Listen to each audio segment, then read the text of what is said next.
Assalamualaikum warahmatullahi wabarakatuh. Perkenalkan, nama saya Siti Sintia Febrianti, Prodi Pendidikan Matematika semester 6, mata kuliah Statistika Matematika, dosen Risna Mirabella MPD, dan saya akan membawakan materi hipotesis statistik. Sebelum itu saya akan membacakan surat As-Sof ayat 10. Auzubillahiminasyaitonirrajim. Bismillahirrahmanirrahim. Ya ayyuhalladzina amanu hal adullukum ala tijaratin tunjikum min adzabin alim. Shadaqallahul azim. 5 langkah pengujian hipotesis. 1. Merumuskan hipotesis H0 dan HA. 2. Menentukan nilai kritis. 3. Menentukan nilai hitung. 4. Mengambil kesimpulan. Dan 5. Membuat kesimpulan.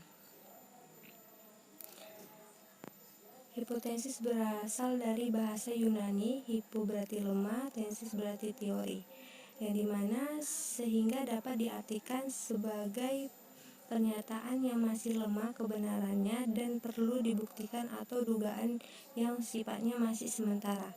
Pengujian hipotesis adalah suatu prosedur yang dilakukan dengan tujuan memutuskan apakah menerima atau menolak hipotesis mengenai parameter populasinya atau sampelnya.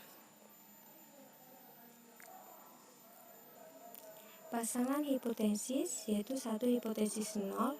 Hipotesis yang diartikan sebagai tidak adanya perbedaan antara ukuran populasi dan ukuran sampel, dan hipotesis alternatif atau H1 lawannya hipotesis 0, adanya perbedaan data populasi dengan data sampel. 3. Bentuk rumusan hipotesis. 1. Hipotesis deskriptif, yaitu hipotesis tentang nilai suatu variabel mandiri tidak membuat perbandingan atau hubungan. Contohnya, seberapa tinggi produktif alat tangkap gillnet, berapa lama umur teknis alat tangkap bagan tancap. Rumusannya hipotesis produktivitas gillnet mencapai 8 ton, umur teknis bagan tancap mencapai 5 tahun.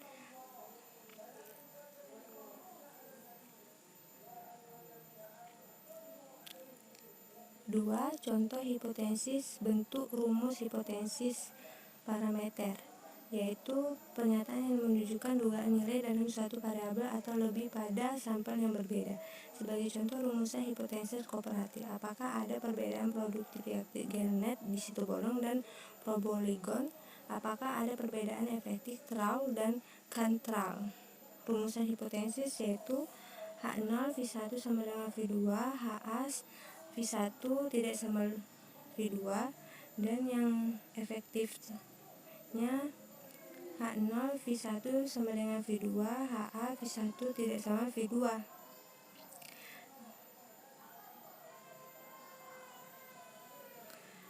Yang ketiga, hipotesis hubungan asosiatif, pernyataan yang menunjukkan dugaan tentang hubungan antara dua variabel atau lebih. Sebagai contoh rumusan hipotesis asosiatif, apakah ada hubungan antara jumlah plankton dan hasil tangkap? Apakah ada pengaruh penambahan jumlah ABK terhadap kualifikasi tangkap?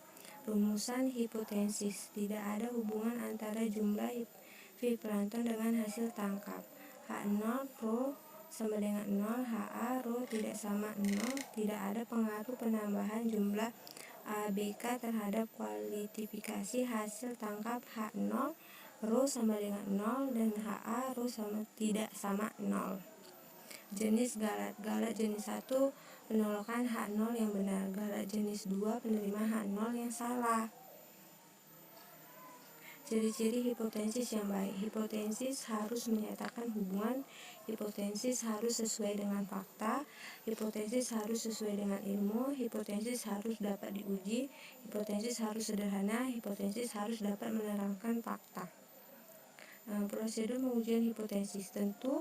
Tentukan formulasi hipotesis, tentukan taraf nyata, tentukan kriteria pengujian, hitung nilai uji statistik, dan kesimpulan.